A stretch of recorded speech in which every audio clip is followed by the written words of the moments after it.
Shalom, shalom, bien-aimé de le Seigneur, c'est votre bien-aimé, le frère Kale Kabasele Badimou, en direct de l'église La Grâce de Dieu Paris-France. Bien-aimé, c'est encore une joie, c'est encore un bonheur de me retrouver en face de vous pour un temps d'exhortation, pour un temps de prédication, un temps d'enseignement. Bien-aimé de le Seigneur, que Dieu vous bénisse, c'est vous qui nous rejoignez dans ces groupes, oui, dans cette communauté de l'église La Grâce de Dieu Paris-France. Vous vous êtes abonné récemment. N'hésitez pas, si vous avez des questions, mettez vos questions en commentaire ou contactez-moi sur mon numéro de téléphone qui est dans la description de cette vidéo. Bien-aimés dans le Seigneur, nos horaires de culte n'ont pas changé. Nos horaires de culte sont de 10h à 12h, toujours au 12 square Gérard Philippe. Et si vous voulez participer avec nous, n'hésitez pas. Regardez dans la description de la vidéo, vous verrez mon numéro de téléphone et nous pourrons avoir un temps où nous pourrons parler et voir dans quelle mesure nous pouvons vous aider. Mais avant toute chose, bien aimé, partagez, commentez, likez et abonnez-vous. Oui, bien aimé, abonnez-vous. Et je dis bienvenue à ceux et celles qui se sont abonnés massivement dans la chaîne. Prions. Père éternel, Père Tout-Puissant, nous te rendons grâce. Nous te disons encore merci pour le souffle de vie. Le Dieu véritable et le Dieu Tout-Puissant, c'est toi.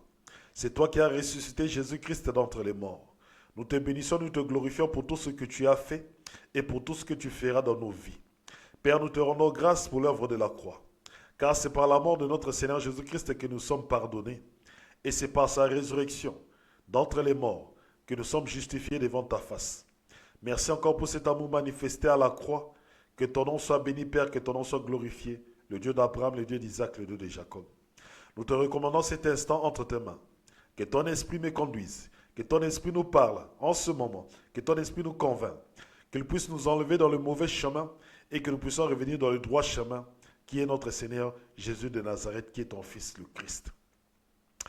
Nous te bénissons, Père, au nom de Jésus-Christ, notre Seigneur et Sauveur, j'ai ainsi prié. Amen, amen. Bien-aimés dans le Seigneur, nous continuons notre thème, notre exhortation du dimanche passé. Ce n'était qu'une première partie, parce que je n'avais pas du tout fini ce que j'avais à dire le dimanche passé.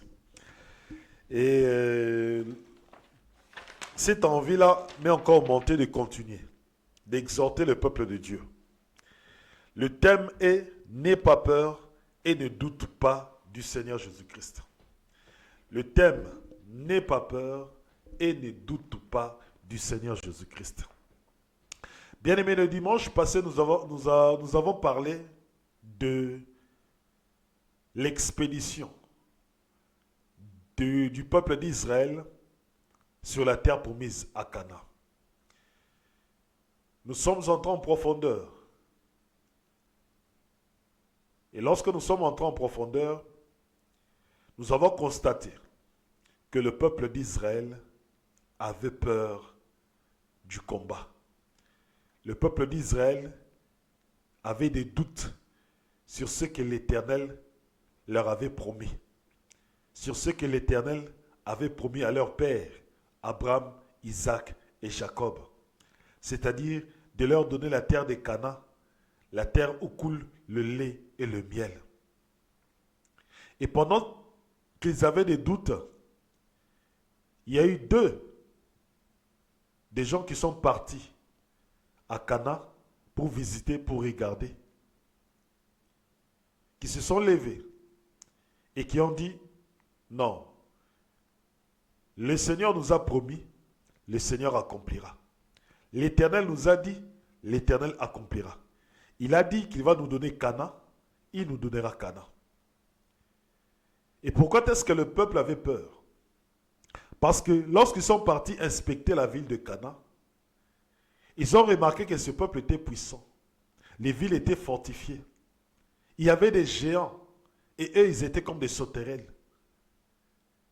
La peur est entrée en eux. Le doute est entré en eux. C'est pour cela qu'il y a eu 2 de ces missionnaires qui se sont levés, qui ont vu la terre de Canaan, qui ont ramené des fruits de Canaan et qui ont dit exactement: le Seigneur a dit, le Seigneur aussi fera. Il ne faut pas avoir peur, il ne faut pas douter. C'est de même qu'aujourd'hui, bien-aimés, j'aimerais qu'on puisse continuer toujours dans le même élan. Pourquoi? Parce que la peur est quelque chose qui n'est pas bien dans la vie d'un chrétien. La peur n'est pas quelque chose qui apporte la paix dans la vie d'un chrétien. Un chrétien qui a peur est un chrétien qui manque de paix. Un chrétien qui a peur est un chrétien qui ne manifeste pas la foi. Un chrétien qui a peur est un chrétien qui refroidit sa foi. Sa foi n'est plus agissante. Sa foi ne se manifeste plus. Sa foi se tait et s'éteint à petit feu. C'est pour cela, bien-aimé, je reviens encore aujourd'hui avec cette parole.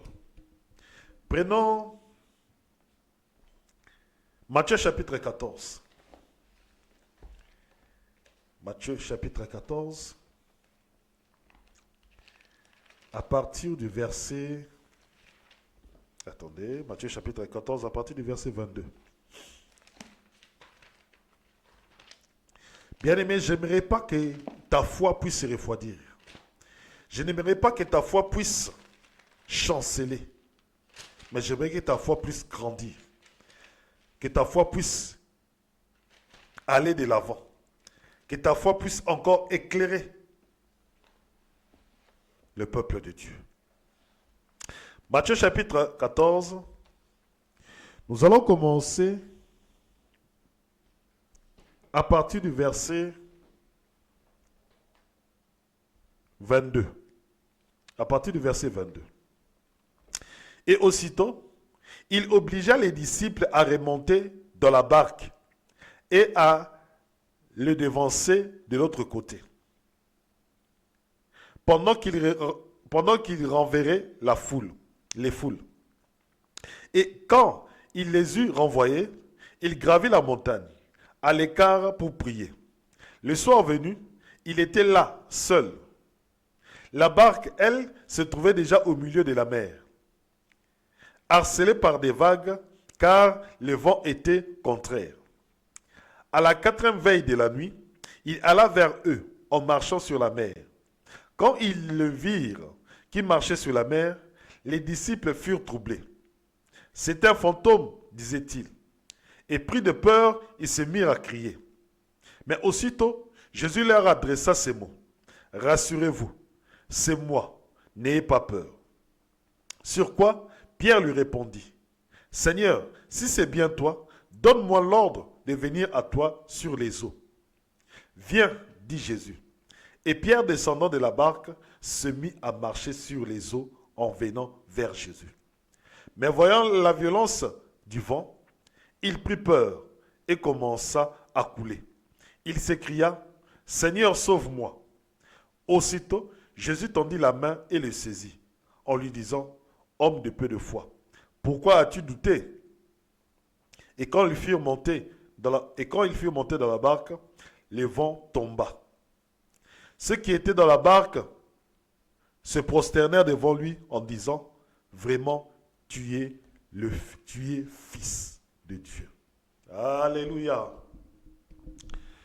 Bien-aimés dans le Seigneur, c'est encore un exemple type. Mais cette fois-ci, c'est avec les disciples. Le Seigneur Jésus-Christ est en train de marcher sur l'eau. La première réaction des disciples, c'était quoi? Ils étaient effrayés. Ils ont dit que c'était un fantôme. Bien-aimés dans le Seigneur, s'ils ont dit que c'était un fantôme, mais de quoi avaient-ils peur? Puisque eux-mêmes, les disciples, chassaient des démons. Eux-mêmes, les disciples, chassaient des démons. Ils délivraient les gens des démons. Mais comment est-ce que les mêmes disciples qui délivrent les gens, comment est-ce que les mêmes disciples chassent les démons, mais les disciples ont peur des fantômes? Alléluia. Les disciples se sont sentis en insécurité. Les disciples se sont dit, nous sommes seuls. Il n'y a pas Jésus-Christ. On ne voit pas Jésus-Christ. Jésus-Christ est resté de l'autre bord, de l'autre côté. Ils ont commencé à crier. Mais la question, je me pose. Donc, pour que eux soient rassurés, pour que eux soient dans la paix, il faut seulement la présence de Jésus-Christ. C'est de même que toi. Quand tu es seul dans ta vie, quand tu marches seul, bien aimé, ta route est seule, tu es seul dans ta vie. Mais quand tu es face à un combat, quand tu es face à un souci, quand tu es face à une épreuve, vas-tu crier? Vas-tu être effrayé? Quand tu es sous l'oppression des démons, vas-tu constamment continuer à prier? Et à quoi? À être effrayé?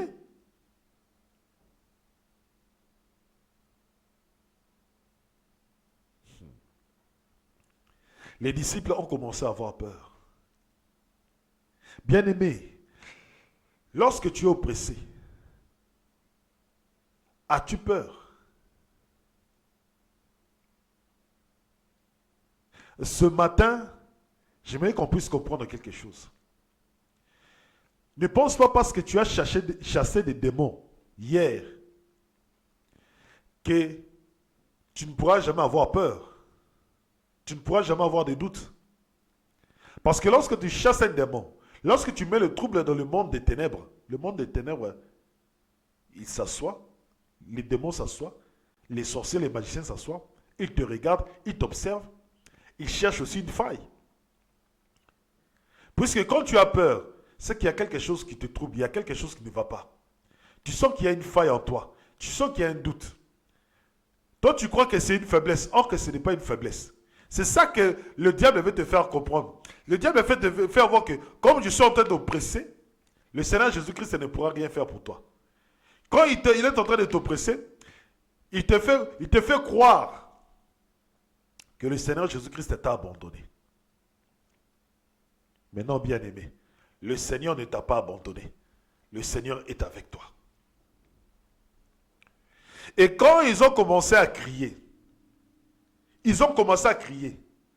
mais tu vois, quand quelqu'un est dans la peur, il fait des choses qu'il ne contrôle pas, il fait des choses qu'il ne maîtrise pas, il fait des choses qui ne lui servent à rien. Quand quelqu'un a peur, il fait des choses qui ne lui servent à rien. Vous êtes en pleine mer, vous êtes en train de crier. Cela vous servira à quoi?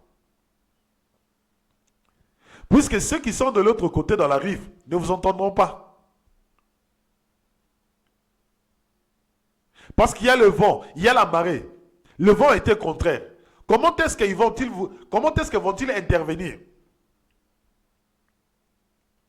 La caractéristique d'une personne qui a peur, c'est que la personne fait du n'importe quoi. C'est que la personne pose des actes qui ne lui serviront à rien, qui n'aboutiront pas.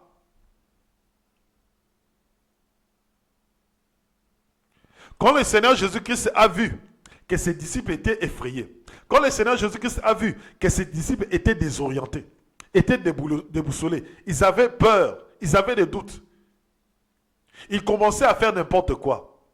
Le Seigneur Jésus-Christ a dit, non, c'est moi. Écoutez. Quand ils le virent qui marchait sur la mer, les disciples furent troublés. C'est un fantôme, disait-il. Et pris peur, ils se mirent à crier. Mais aussitôt, Jésus leur adressa ces mots. Rassurez-vous, c'est moi, n'ayez pas peur. Bien-aimé, ce matin, j'aimerais rassurer quelqu'un qui a peur. Ce matin, j'aimerais rassurer quelqu'un qui est dans les difficultés, qui est dans le combat et qui a des doutes. J'aimerais te rassurer que le Seigneur Jésus-Christ te dit, soyez rassurés, n'ayez pas peur. C'est lui qui est avec toi. Alléluia. Sois rassuré, n'aie pas peur, sache qu'il est avec toi. Est-ce que lorsque Jésus-Christ dit cela, est-ce que les vents se sont tus? Est-ce que les marées se sont tues? Non, pas du tout. Les vents et les marées continuent toujours de plus belle. Les vents et les marées continuaient toujours à monter. Mais lorsque les disciples ont entendu d'abord le Seigneur Jésus-Christ leur dire, rassurez-vous, c'est moi, n'ayez pas peur. Les disciples se sont calmés. Malgré que les vents étaient là.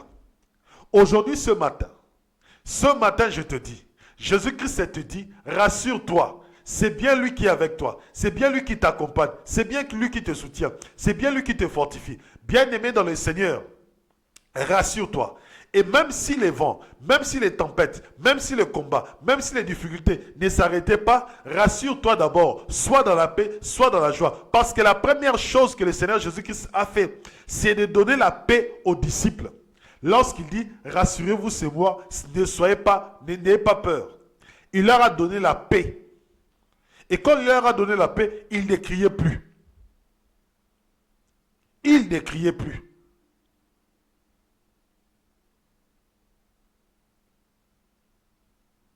Bien-aimé, quand tu es dans le doute, quand tu es dans la peur, lis la Bible. Par exemple, c'est ce genre de verset que tu dois lire. C'est ce genre de chapitre que tu dois lire. Comme Nombre 13 et 14, c'est ce genre de chapitre que tu dois lire. Parce que lorsque le Seigneur te fait la promesse, il te dit que tu seras marié. Et que tu arrives dans le mariage, tu as des difficultés à enfanter. Tu as des difficultés à avoir des enfants. Tu as des combats dans le mariage. Tu as des troubles dans le mariage. Mais le Seigneur t'a donné le mariage. Il n'était pas exempté de souffrances. Il n'a pas exempté de difficultés. Il t'a pas exempté des combats du mariage. Alléluia. Le Seigneur t'a donné un travail. Il ne t'a pas exempté des combats dans le mariage. Il ne t'a pas exempté de toutes les difficultés que tu verras dans le travail. Quand le Seigneur Jésus-Christ te dit, tu viendras en Europe, tu viendras aux États-Unis, tu vas immigrer aux États-Unis ou au Canada. Est-ce que le Seigneur Jésus-Christ t'a exempté de faire ton visa? De faire les démarches?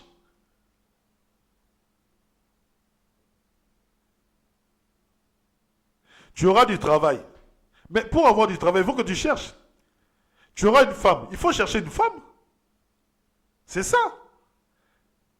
Le Seigneur te promet un mariage. Mais bien aimé, quand le Seigneur te promet, la sagesse c'est quoi? Il te promet, cherche. N'ayons plus peur. N'ayons plus peur. Les difficultés, les combats viennent dans l'église. Nous sommes oppressés, nous sommes combattus par des esprits qui ne veulent pas que l'église avance, qui ne veulent pas que l'église grandisse, qui attaquent les brebis de l'église. Bien-aimés, n'ayons pas peur. Le Seigneur Jésus-Christ est avec nous. Nous continuons. Sur quoi Pierre lui répondit, « Seigneur, si c'est bien toi, donne-moi l'ordre de venir à toi sur les eaux. » « Viens, dit Jésus. Et Pierre, descendant de la barque, se mit à marcher sur les eaux en venant vers Jésus. Lorsque Pierre s'est mis à marcher, est-ce que les autres disciples ont commencé à crier c'était un fantôme?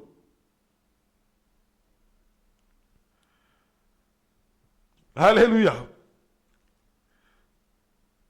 Les autres disciples n'ont pas commencé à crier, ils ont commencé à voir Pierre marcher sur l'eau. Ils ont commencé à voir Pierre à marcher sur l'eau, à marcher. Il commençait à marcher, il commençait à marcher. Là, ils n'ont plus dit que c'était un fantôme. Ils n'ont plus commencé à crier. Pourquoi? Parce qu'ils connaissaient celui qui marchait. Parce qu'ils connaissaient celui qui avait dit, viens et marche sur l'eau. Parce qu'ils étaient rassurés. Parce que la peur n'était plus là.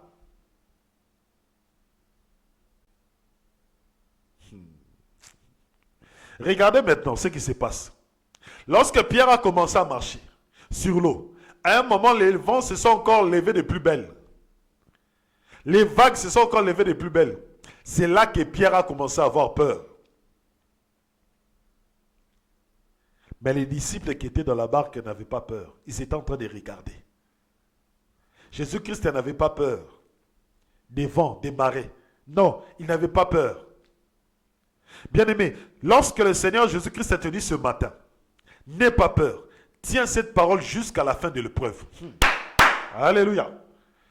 Lorsque Jésus-Christ te dit, N'aie pas peur. Je te dis que tiens cette parole jusqu'à la fin de l'épreuve. Pierre n'a pas tenu jusqu'à la fin. Pierre n'a pas tenu jusqu'à la fin. Il fallait que Pierre tienne jusqu'à la fin l'épreuve.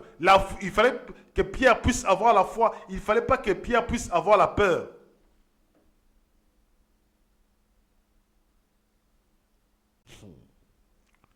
Beaucoup de gens sont découragés. Pourquoi? Parce qu'ils ont lâché prise avant. Ton épreuve peut peut-être durer 1 année. Mais toi, au bout de 2 mois, tu décourages, tu laisses. Parce que tu as eu peur. Ton épreuve peut peut-être avoir 5 ans, 6 ans, 10 ans. Mais toi, au bout de 2 ans, tu t'abandonnes. Bien-aimé, il y a des épreuves qui nécessitent de la persévérance, qui nécessitent de l'endurance, qui nécessitent un attachement fort au Seigneur Jésus-Christ.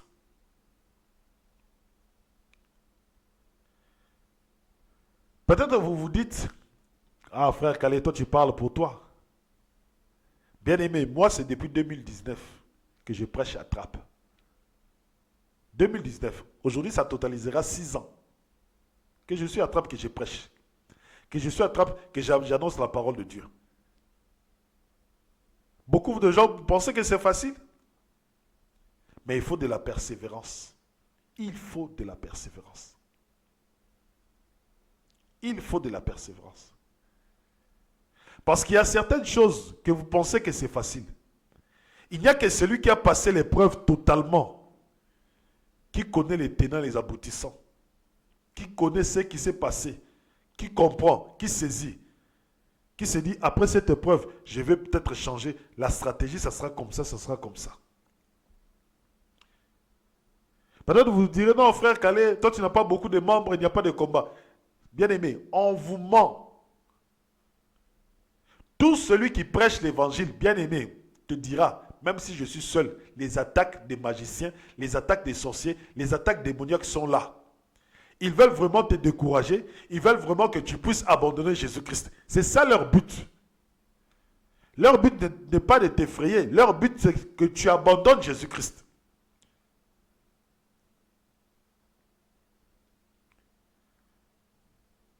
Bien-aimés dans le Seigneur, les petits problèmes que nous disons d'avoir, c'est des petits problèmes. Bien-aimés, il faut de la persévérance, il faut de l'endurance. Il ne faut pas avoir peur parce que la promesse de Dieu est là. Et comme la promesse de Dieu est là, Dieu va l'accomplir. C'est à Dieu d'accomplir sa parole. Toi, tu n'as pas donné ta parole. Autre chose, toi, tu n'as pas donné ta parole. Moi, je n'ai pas donné ma parole. C'est lui qui a donné sa parole. C'est à lui d'accomplir. Ce n'est pas à moi. C'est là où nous disons que le Seigneur voit que tu as compris la chose. Lorsque le Seigneur a dit au peuple d'Israël, je vous donnerai Canaan, ce n'était pas à eux de se battre. Mais c'est juste à eux d'avoir la foi à ce que l'Éternel a dit. C'est tout. Et quand tu as la foi à ce que l'Éternel a dit, l'Éternel va t'utiliser pour entrer à Canaan. Parce que tu crois que les Cananéens, les Hittites, les Jébuséens, ils vont venir, non, on va laisser la terre. Non. Ils vont aussi combattre. Il y aura une guerre. Mais l'avantage du peuple d'Israël, c'est qu'ils ont l'Éternel des armées. Ce n'est pas parce qu'Israël est fort à des armes, non. C'est parce qu'ils ont l'Éternel des armées. C'est ça l'assurance d'Israël.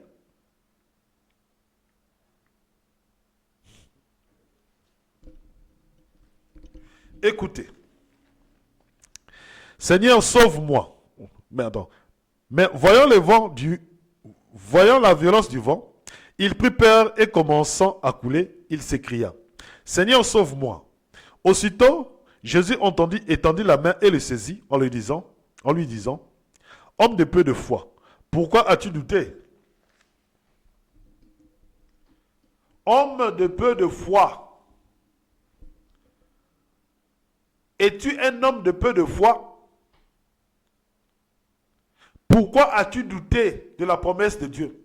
Pourquoi as-tu douté de la délivrance de Dieu? Pourquoi as-tu douté de la délivrance que tu as reçue au nom de Jésus-Christ? Pourquoi as-tu douté du ministère que le Seigneur Jésus-Christ t'a donné? Pourquoi as-tu douté de la bénédiction que nous avons dans le lieu céleste? Pourquoi doutes-tu?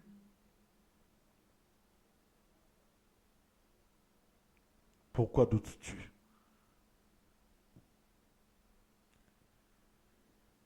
Bien-aimés, lèvons-nous. Ne doutons pas. Ne soyons pas incrédules. Ne soyons pas incrédules. Ceux qui étaient dans la barque se prosternèrent devant lui en disant, vraiment, tu es fils de Dieu. Parce que ce qu'ils avaient vu, c'était incroyable. C'était quelque chose d'impossible. Ils ont vu des gens marcher sur l'eau. Non seulement le Seigneur Jésus-Christ, mais Pierre aussi a marché sur l'eau. Donc, les disciples, lorsqu'ils sont descendus, ils ont dit non, non, non, non. Cet homme-ci n'est pas comme tous les autres. Cet homme-ci n'est pas comme tous les autres. Il marche sur l'eau. Il marche sur l'eau.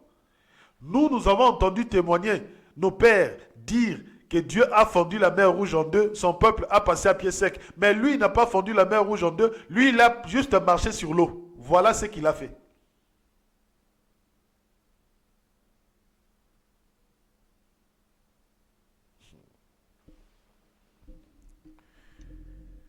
Prenons Luc, chapitre 22,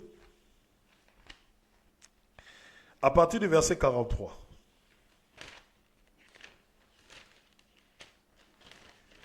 Luc, chapitre 22, à partir du verset 43. Attendez, je vais la voir. Ouais, c'est bon. 43. 43, voilà. Ok. Donc, commençons par le verset 39. Il sortit alors et se rendit comme de coutume au mont des Oliviers. Et les disciples aussi le suivirent. Arrivé en ce lieu, il leur dit, priez pour ne pas entrer en tentation. Puis il s'éloigna d'eux, à la distance d'un jet de pierre. Et fléchissant les genoux, il priait. Père, disait-il, si tu le veux, éloigne de moi cette coupe. Cependant, que ce ne soit pas ma volonté, que se fasse, mais la tienne. Alors, lui t'apparut, venant du ciel, un ange qui le réconfortait. En proie à la détresse, il priait de façon plus insistante, plus instante, et sa sueur devint comme de grosses gouttes de sang qui tombaient à terre.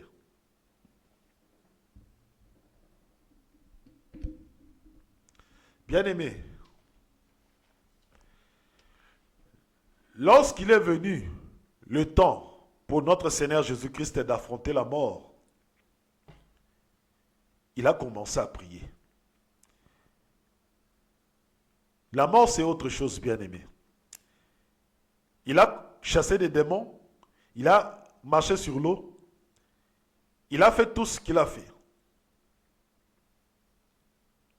Guéri les paralytiques, purifié les lépreux. Là maintenant, c'était le tour d'affronter la mort.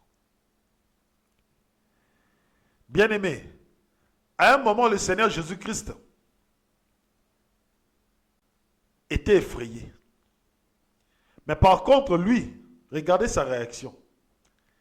Il n'a pas cherché à crier. Il n'a pas cherché à faire du n'importe quoi. Il a commencé à prier. Il a commencé à prier. Bien-aimé, quand tu sens la peur monter, quand tu sens le doute monter, quand tu sens que tu es devenu effrayé, tu es devenu pas bien, bien-aimé dans le Seigneur, agenouille-toi, commence à prier. Commence à prier. Commence à prier. Commence à prier. Et regardez la conséquence de la prière du Seigneur Jésus-Christ.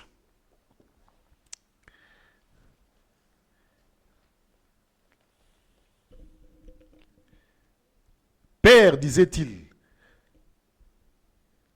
si tu le veux, éloigne de moi cette coupe. Cependant que ce ne soit pas ma volonté qui se fasse, mais la tienne. Alors lui apparut, venant du ciel, un ange qui le réconfortait. Bien-aimé, peut-être ce dimanche,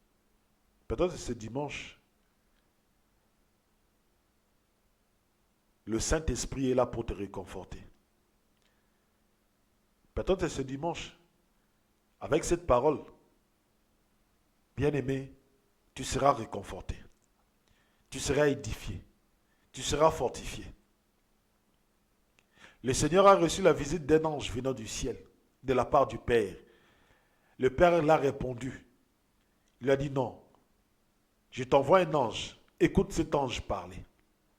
Cet ange l'a réconforté vis-à-vis de la mort. Cet ange l'a soutenu vis-à-vis de la mort. Cet ange-là est venu à côté de Jésus-Christ. Cet ange-là est venu à côté de Jésus-Christ. C'est pour cela, bien-aimé, au nom de Jésus-Christ, que le Seigneur puisse envoyer un ange te secourir aujourd'hui. Que le Seigneur puisse envoyer un ange te secourir aujourd'hui.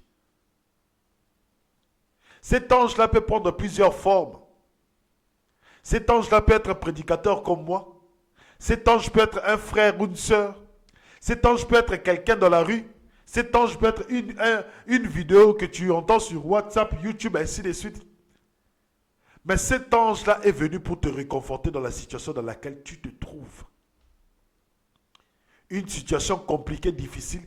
Mais lorsque cet ange-là te visite, tu es fortifié. Tu es capable même d'affronter la mort. Tu seras capable d'affronter ce combat. Tu seras capable d'affronter toutes les attaques des démons et des magiciens. Bien-aimé, ne pense pas qu'être serviteur de Dieu c'est facile. C'est chaque jour que nous avons des attaques. De toutes sortes. Esprit de mort, esprit d'impudicité, esprit d'homosexualité. C'est chaque jour que nous avons tous ces attaques. Mais nous tenons ferme. Pourquoi? Parce que le Seigneur Jésus-Christ est avec nous. Nous avons compris que si nous abandonnons le Seigneur Jésus-Christ, c'est fini, nous serons perdus. C'est pour cela que nous nous accrochons jusqu'à la mort au Seigneur Jésus-Christ. C'est pour cela que notre foi doit augmenter chaque jour. Le Seigneur Jésus-Christ a reçu la visite d'un ange. Tu vois, bien aimé, la prière du Seigneur Jésus-Christ a eu pour effet un ange venir. Toi, quand tu as peur, pourquoi ne pries-tu pas? Pourquoi ne prends-tu pas le temps d'inviter un frère ou une sœur? Pourquoi n'as-tu pas le temps d'appeler le serviteur de ton église? De lui dire, je viendrai avec toi, prier avec toi. Parce qu'en ce moment, il y a beaucoup de combats. Il acceptera, il viendra, tu vas prier avec lui.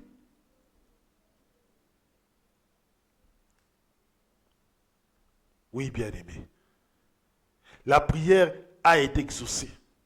Le Seigneur Jésus-Christ a eu la force d'affronter la mort. Il devait prendre la croix. Il devait être battu. Il devrait être insulté. Il devrait être insulté, craché dessus, frappé, mis à nu. Il devait subir toutes ces souffrances. Mais malgré qu'il devait subir toutes ces souffrances, il devait encore affronter la mort.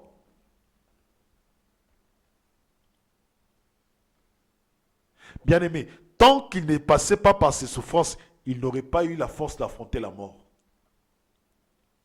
Parce que l'objectif de la couronne d'épines, l'objectif d'être frappé, l'objectif d'être haï, l'objectif d'être insulté, l'objectif d'être craché dessus, c'était de pouvoir affronter la mort. C'était le passage obligé. Donc c'était l'épreuve obligée. Parce qu'il ne pouvait pas affronter la mort comme ça. Non, il fallait qu'il démontre ses preuves. Il fallait vraiment qu'il puisse passer par là. Parce que c'est par là qu'il prenait tous nos péchés et allait avec. Non seulement il a porté la croix. C'était un moment difficile. Mais Jésus-Christ n'a pas découragé. Jésus-Christ a regardé tous ceux qui devraient être sauvés. Jésus-Christ est à regarder toi. Jésus-Christ est à regarder moi. Jésus-Christ a regardé le salut de l'humanité. Jésus-Christ a vu tout ça. Il a dit, si j'abandonne aujourd'hui, si je décourage aujourd'hui, les Calais, les frères qui gagnent, les sœurs, tout, où seront-ils? Le frère Suleiman, où sera-t-il si j'abandonne aujourd'hui la croix, que je délaisse tout ça? Ils n'auront pas la victoire sur la mort. Ils n'auront pas la victoire sur le monde, sur les démons, sur les sorciers. Il a subi les insultes. Tout ça pour que toi, aujourd'hui, tu sois libre. Parce que la mort avait enfermé beaucoup de gens dans la peur. La mort avait enfermé beaucoup de gens dans des prisons de peur. Et lorsque Jésus-Christ a vaincu la mort, c'est là que le doute, la peur est partie. C'est là que les disciples ont accepté la mort, de mourir pour l'évangile. Oui, c'est ça. C'est ça. Alors, bien-aimés, il est temps d'enlever le doute. Il est temps d'enlever la peur. Le Seigneur Jésus-Christ est avec toi. Le Seigneur Jésus-Christ ne t'abandonnera pas. Le Seigneur Jésus-Christ ne te délaissera pas. Bien-aimé, pense à cette parole que je t'ai donnée ce matin. Père éternel, Père Tout-Puissant, nous te rendons grâce. Merci encore pour cette belle parole qui nous a fortifiés.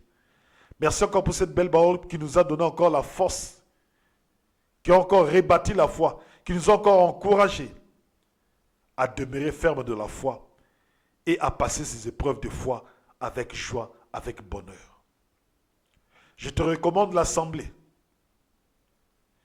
Qu'au nom de Jésus-Christ, que le doute, que la peur parte et que l'ange de l'Éternel puisse venir et fortifier ce peuple. Je te rends grâce, Père. Au nom de Jésus-Christ, j'ai ainsi prié. Amen, amen. Bien-aimés, je vous dis à dimanche prochain. 12 square Gérard Philippe, 78 190, dans la ville de Trappes, Église La Grâce de Dieu, Paris, France. Soyez bénis au nom de Jésus-Christ.